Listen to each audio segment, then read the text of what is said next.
Hello, good morning সবাইকে। সবাই কেমন আছো? আমি এখন একটু ভালো আছি। বাড়ি থেকে ফেরার পরে শরীরটা অনেকটাই খারাপ হয়ে গিয়েছিল। মানে ভীষণ জোরে সর্দি কাশি লেগে গিয়েছিল। মানে এতটাই বেশি হয়ে গিয়েছিল যে ওষুধও খেতে হয়েছে। জেনারেলি আমি খুব একটা মেডিসিন নিই না। তো প্রায় অনেক বছর পরে আমি মেডিসিন নিলাম মানে সর্দি কাশির জন্য। যাই হোক, এখন একটু ঠিক আছি। আজকে রবিবারের একটা দিন, ভাবলাম একটু ভিডিও বানাই। আমার তো ভালো লাগে ভিডিও বানাতে।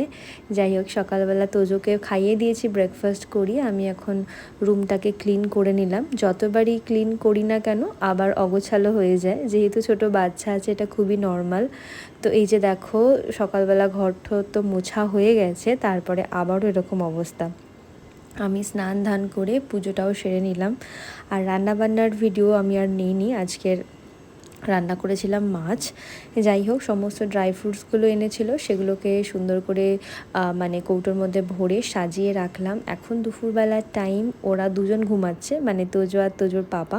সেই ফাঁকে আমি একটু বানিয়ে নিলাম আমার জন্য 1 কাপ গরম গরম চা। একা একা বসে চা খেতে বেশ ভালো লাগে বিকেলবেলা। তারপরে রেডি হয়ে আমরা তিনজনে একটু বেরিয়েছিলাম সামনেই ঘোরাঘুরি করতে।